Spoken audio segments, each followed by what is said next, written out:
Hello everyone, welcome to Eklavya Snatak. And आज की इस वीडियो में हम सभी देखेंगे बीए प्रोग्राम सेमेस्टर 6 से जो आपका डीएससी सब्जेक्ट है डेमोक्रेसी एंड गवर्नेंस।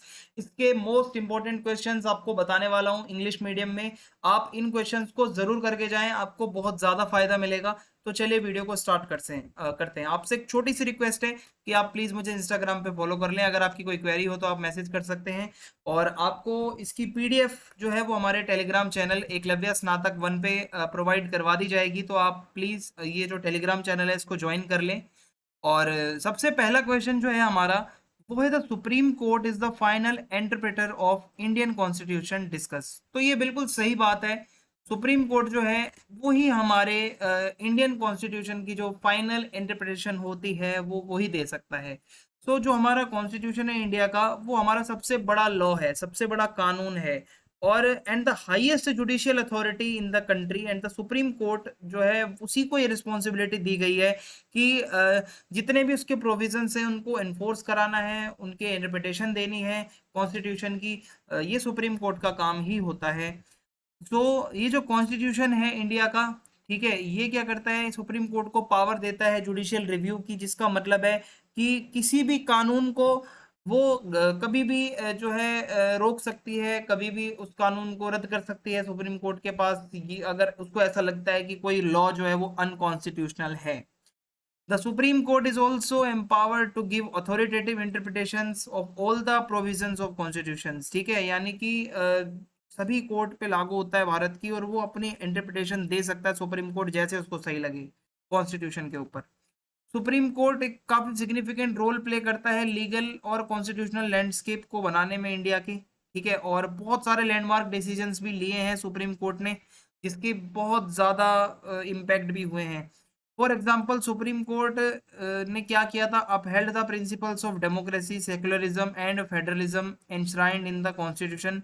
एंड ये ऑल्सो प्रोटेक्ट करता है फंडामेंटल राइट्स को, जो है सिटीजन्स के, जैसे right to life, liberty, freedom of speech, expression and right to equality. तो हमारे फंडामेंटल राइट्स को प्रोटेक्ट करता है। ठीक है, और जो डेमोक्रेसी, सेक्युलरिज्म और फेडरलिज्म की जो ये चीजें हैं, ये इसको बरकरार रखता है। इन एडिशन इसका जो रोल है फाइनल इंटरप्रेटर की रूप में अगर आप देखो, तो सुप्रीम कोर्ट के पास पूरी पावर है, वो रूल्स एंड रेगुलेशंस बना सकता है एडमिनिस्ट्रेशन ऑफ जस्टिस के लिए। और लोअर कोर्ट्स होती हैं, जो ट्रिब्यूनल्स होते हैं, अगर वहां पे सुनवाई नहीं होती तो आप यहाँ पे जा सकते हो। और सुप्रीम कोर्ट एक वाइटल इंस्टीट्यूशन है इंडिया के डेमोक्रेटिक सेटअप में। बहुत ज्यादा क्रूशियल रोल जो है इसका रोल है।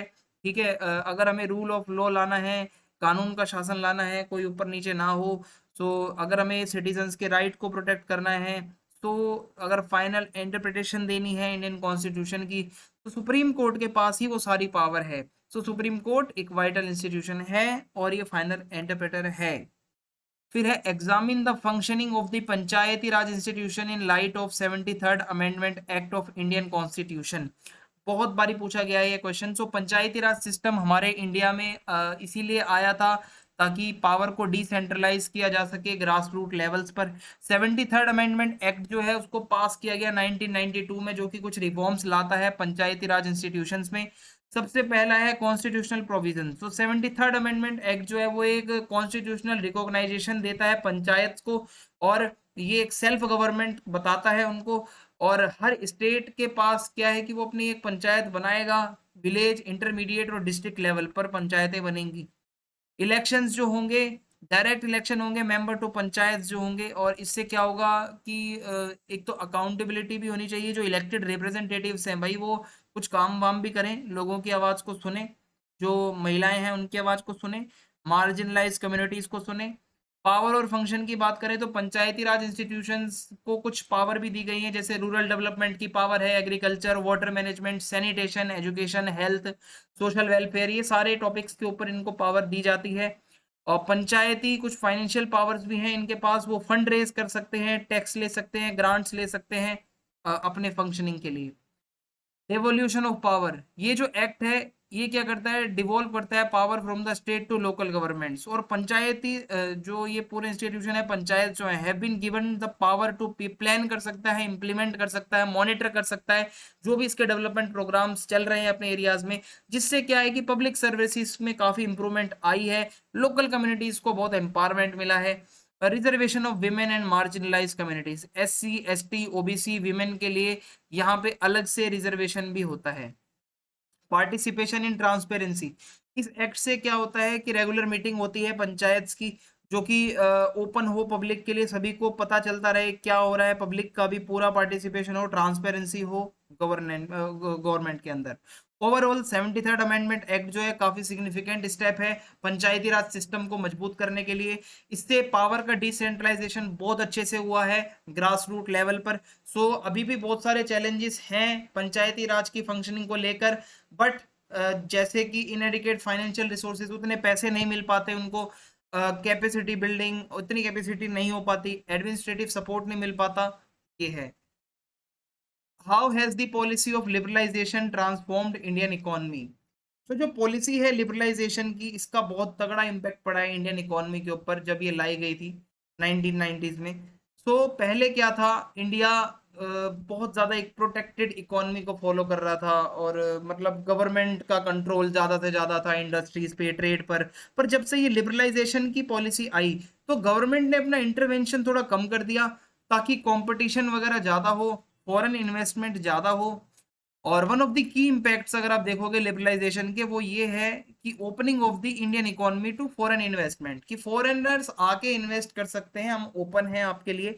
जिससे क्या है, फॉरेन कैपिटल बढ़ा है, इकोनॉमिक ग्रोथ हुई है, एम्प्लॉयमेंट बढ़ा है। इस पॉलिसी से क्या है कि इंडियन कंपनीज भी एक्सपेंड कर सकती हैं अपने ऑपरेशंस को ग्लोबली, जिससे क्या है एक्सपोर्ट वगैरह भी बढ़ेगा और कंट्री के ट्रेड में फायदा होगा। अनदर सिग्निफिकेंट इम्पैक्ट अगर आप यहाँ पे देखें, वो है कंपटीशन बढ़ा है with in the domestic market and with the removal of entry barriers. पहले एंट्री बैरियर्स होते थे, वो अब हटा दिए, अब मार्केट ओरिएंटेड पॉलिसीज आ रही हैं। इंडियन कंपनीज जो हैं वो बहुत ज़्यादा एफिशिएंट और अच्छी होती जा रही हैं ताकि वो कंपटीशन में सरवाइव कर सकें।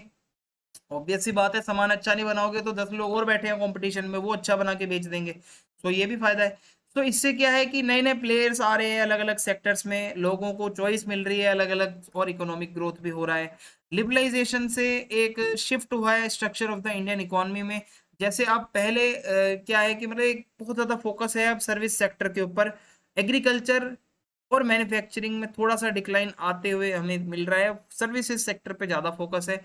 सर्विसेज सेक्टर में क्या क्या इंक्लूड होता है, IT, फाइनेंस, टेलीकम्युनिकेशन, ये रैपिडली काफ़ी ग्रो हो रहा है, जिससे जो है इंडिया की GDP पे बहुत अच्छा असर पड़ा है। सो हाउएवर ये बहुत इंपॉर्टेंट है कि जो बेनिफिट्स हैं लिबरलाइजेशन के, वो इवनली नहीं है, सभी को उसका फ़ायदा नहीं मिला।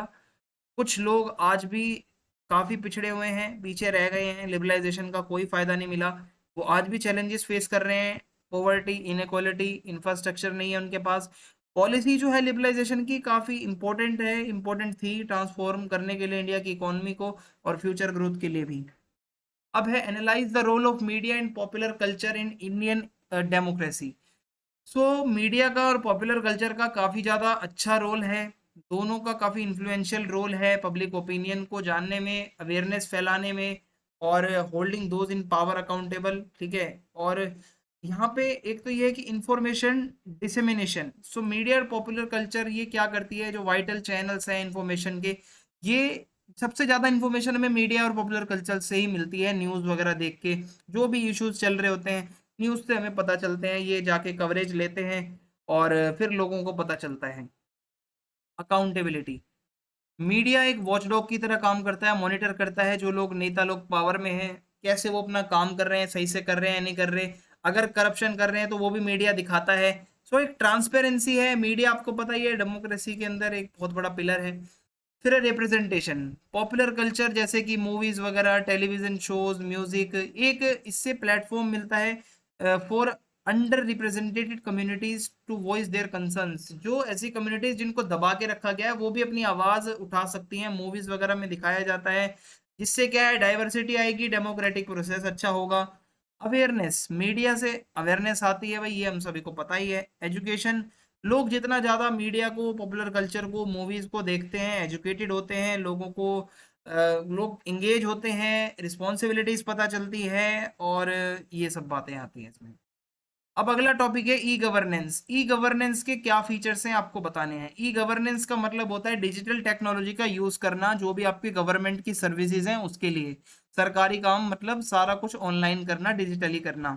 सबसे पहला है इसमें ऑनलाइन सर्विसेज, ठीक है। जैसे आप पासपोर्ट के लिए अप्लाई करते हो, टैक्स ऑनलाइन देते हो, अपना लाइसेंस रिन्यू कर रहे हो, आप रजिस्टर कर रहे हो वोट वगैरह देने के लिए, ये ऑनलाइन सर्विसेज आपकी ई गवर्नेंस के अंदर ही आती है। फिर है इलेक्ट्रॉनिक डॉक्यूमेंट मैनेजमेंट। इसमें क्या है, ई गवर्नेंस से क्या होता है कि आप अपने डॉक्यूमेंट्स को इलेक्ट्रॉनिक तरीके से रख सकते हो, अपना आधार कार्ड वगैरह आप सब कुछ इलेक्ट्रॉनिक अपने डिवाइसेस पे रख सकते हैं। Citizen participation. अब ई गवर्नेंस प्लेटफॉर्म जितने भी होते हैं, सरकारी वेबसाइट होती हैं गवर्नमेंट की, वहाँ पे फीडबैक वगैरह भी होता है, आप अपने सजेशन या कंप्लेंट भी दे सकते हो, जिससे कि वो काफ़ी ज़्यादा सिटीजन्स का एक पार्टिसिपेशन भी देखने को मिलता है।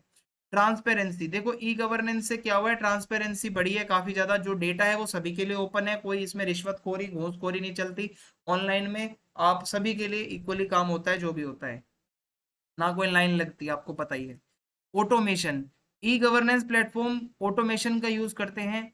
जैसे कि यहाँ पे क्या है कि आप अगर कोई फॉर्म फिल करते हो, तो वो पहले ही आपको वेरीफाई कर लेता है आप एलिजिबल हो या नहीं हो उस फॉर्म को भरने के लिए, ठीक है। आपकी अगर डॉक्यूमेंट वगैरह कनेक्टेड है उस वेबसाइट से, तो आपको ऑटोमेशन की सुविधा मिलती है। सिक्योर है, ठीक है, काफ़ी ज़्यादा इंक्रिप्शन होता है, साइबर अटैक्स वगैरह नहीं होते, ये प्रोटेक्ट करती है गवर्नमेंट, फायरवॉल्स बनाई जाती है, मल्टी फैक्टर ऑथेंटिकेशन होता है, आपका डेटा सिक्योर रहता है। आधार कार्ड, आपको पता है आधार एक यूनिक आइडेंटिफिकेशन नंबर होता है जो हमारे इंडियंस को दिया जाता है, और ये यूज़ होता है अलग अलग जो है गवर्नेंस सर्विसेज में, जैसे इनकम टैक्स में, पासपोर्ट एप्लीकेशन में, बैंक अकाउंट ओपनिंग में। सो ये भी इसमें आता है। डिजिटल इंडिया एक बहुत बड़ा इनिशिएटिव है जो कि इंडियन गवर्नमेंट ने स्टार्ट किया था, इंडिया को ट्रांसफॉर्म करने के लिए, डिजिटली ज़्यादा से ज़्यादा लोग आए। सो इसके अंदर है नेशनल ऑप्टिकल फाइबर नेटवर्क, ई क्रांति, भारत नेट, बहुत सारे प्रोजेक्ट जो हैं वो चल रहे हैं। फिर है national service delivery gateway, NSDG। ये क्या है, एक सिक्योर और काफ़ी स्केलेबल फ्रेमवर्क है जो कि गवर्नमेंट को इनेबल करता है डिपार्टमेंट्स को वो अपने इलेक्ट्रॉनिक सर्विसेज दे सकें सिटीजन्स को बहुत अच्छे मैनर्स में। फिर है ऑनलाइन टैक्स फिलिंग, अगर आप ऑनलाइन अपना टैक्स वगैरह फिल कर पा रहे हो तो ये भी ई गवर्नेंस की वजह से ही हो पा रहा है। फिर है व्हाट इज जुडिशियल एक्टिविज्म, इसका रोल बताओ, इसकी सिग्निफिकेंस क्या है हमारी डेमोक्रेसी में। जुडिशियल एक्टिविज्म का मतलब है जुडिशियल अप्रोच, जहाँ पे कोर्ट यानी कि खासकर हायर कोर्ट्स जो होती हैं वो अपना रोल बहुत अच्छे से दिखाती हैं लॉज वगैरह को बताने में, पब्लिक पॉलिसी वगैरह को शेप करने में। जैसे इसमें क्या क्या चीज़ें शामिल हैं, the expansion of judicial power beyond the traditional boundaries, normal से हटकर ज़्यादा एक्स्ट्रा जाके कोई मतलब डिसीजन सुना देना। और in the Indian context, Bharat के अंदर जुडिशियल एक्टिविज्म काफ़ी इंपॉर्टेंट है। इंडियन कॉन्स्टिट्यूशन जो है वो जुडिशरी को बहुत ज़्यादा पावर देता है, सुप्रीम कोर्ट को, ठीक है, कि वो हमारे फंडामेंटल राइट्स वगैरह का वही ध्यान रखती है, जस्टिस, लिबर्टी, इक्वालिटी का जो जितना भी कॉन्सेप्ट है वो उसका ध्यान रखती है। सो जुडिशरी अपनी पावर्स को पूरा अच्छे से यूज़ करती है ताकि कॉन्स्टिट्यूशन के हिसाब से देश चलता रहे। तो जुडिशियल एक्टिविज्म इंडियन डेमोक्रेसी में देखी जा सकती है अलग अलग केसेस में। जैसे सुप्रीम कोर्ट का जजमेंट था in Kesavananda Bharati versus state of Kerala 1973 में, बहुत फेमस है, जो कि एक प्रिंसिपल लेकर आया basic structure of the constitution का, और पार्लियामेंट की पावर को लिमिट किया। ये एक बहुत बड़ा एक लैंडमार्क था। ऐसे ही सुप्रीम कोर्ट की जजमेंट है like Vishakha versus state of Rajasthan, Vishakha guidelines, ठीक है। वहां पे भी क्या था कि एक नई गाइडलाइंस आई, ठीक है, सेक्सुअल हरेसमेंट को लेकर। एक और है Naz foundation versus government of NCT of Delhi, जिसमें क्या है, which decriminalised homosexuality have been instrumental in promoting social justice and equality. ये भी यहाँ पे एक बहुत लैंडमार्क डिसीजन है जो कि कोर्ट यूजुअली नहीं देती है, ये थोड़ा सा बियॉन्ड दी ट्रेडिशनल बाउंड्रीज जाके कुछ डिसीजंस थे। क्रिटिक्स जो है वो आर्ग्यू भी करते हैं जुडिशियल एक्टिविज्म नहीं होना चाहिए, सुप्रीम कोर्ट कुछ ज़्यादा ही आगे जाके अपने पावर का यूज़ कर रही है। वो आर्ग्यू करते हैं कि इससे पावर सेपरेशन का कोई मतलब ही नहीं रह जाएगा, सब कुछ तो जुडिशरी कर लेगी, है ना। एक बैलेंस बना रहना चाहिए भाई, जुडिशियल एक्टिविज्म इतना ज़्यादा भी नहीं होना चाहिए कि जुडिशरी कुछ भी कर दे, कॉन्स्टिट्यूशनल लिमिट्स कोई पार कर दे, उसको रिस्पेक्ट करनी चाहिए सुप्रीम कोर्ट को भी, ऐसा ये लोग कहते हैं। कंक्लूजन यही है कि जुडिशियल एक्टिविज्म काफ़ी इम्पोर्टेंट है हमारी डेमोक्रेसी के लिए, और जुडिशरी बहुत अच्छे से अपना काम करती है, अपने जो सेपरेशन ऑफ पावर है कॉन्स्टिट्यूशन में जो दिया गया है उसको ध्यान में रखते हुए ही डिसीजन देती है। क्रिटिक्स का कहना है वो कहेंगे, लेकिन मेरी नज़र में ये बिल्कुल सही है। Role of NGOs in India, NGO यानी कि नॉन गवर्नमेंटल ऑर्गेनाइजेशंस जो हैं काफ़ी इंपॉर्टेंट होते हैं। और एक तो ये एजुकेशन देते हैं, बच्चों को पढ़ाते हैं, जो कि बिल्कुल फ्री ऑफ कॉस्ट पढ़ाई होती है ऐसी रिमोट एरियाज में जहाँ पे एजुकेशन नहीं है। और हेल्थ एंड हेल्थ केयर के लिए भी एनजीओज होते हैं, जो मेडिकल कैंप वगैरह लगाते रहते हैं, कैंपेनिंग करते रहते हैं, फ्री हेल्थ केयर सर्विसेज देते हैं। एम्पावरमेंट ऑफ विमेंस के लिए भी बहुत सारे एनजीओज होते हैं, उनकी पढ़ाई के लिए और उनकी स्किल्स के लिए हर तरीके से उनको मदद करते हैं।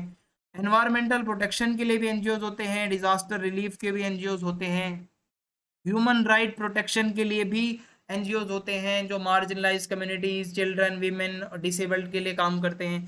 सो एनजीओज काफी इंपॉर्टेंट है, गवर्नमेंट और सिटीजन के बीच में जो है एक ब्रिज का काम करते हैं।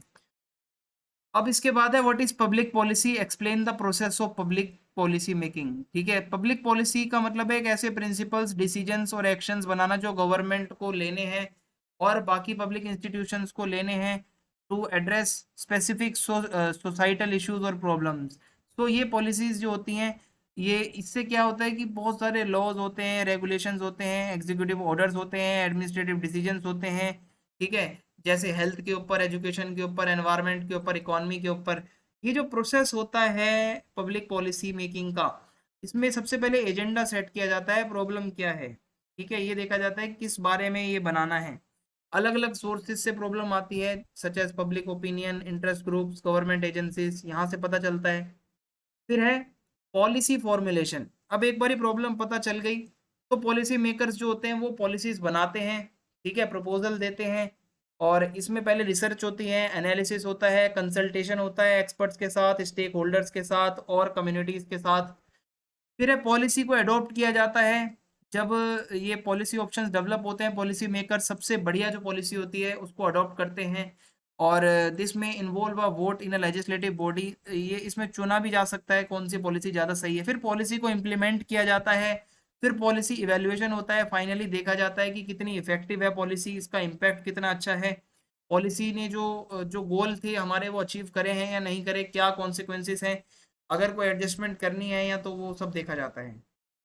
फिर है farmers association in India are becoming an agency of political lobbying instead of agriculture and farmer interest. जो हमारे देश में फार्मर के एसोसिएशन है वो पॉलिटिक्स ज़्यादा खेलते हैं और फार्मर्स के हित की बात कम करते हैं, ये बताना है। सो रिसेंटली जो फार्मर मूवमेंट्स होती हैं इंडिया के अंदर, इश्यूज जो उठाए जाते हैं वो फार्मर्स के लिए तो होते हैं। While farmers association can be important tool for collective bargaining and advocating for policies that benefit farmers. से बहुत फायदा भी हो सकता है जो फार्मर एसोसिएशन होते हैं।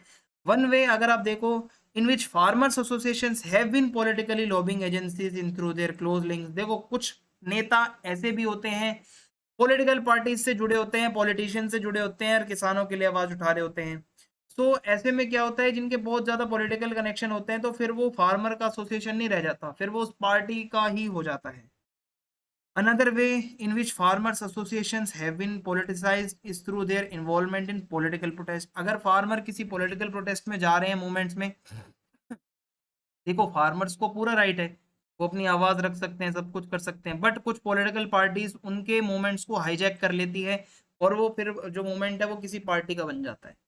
इससे बहुत बुराई होती है, मूवमेंट जो होती है वो पॉलिटिकली ज़्यादा हो जाती है। और such as a repeal of certain laws और रिजाइनेशन ऑफ, देखो अगर आवाज़ क्यों उठाई जाती है, कोई कानून गलत आ गया है तो उसको वापस लेना, कुछ पॉलिटिशियंस के खिलाफ आवाज़ उठानी है तो आ जाना।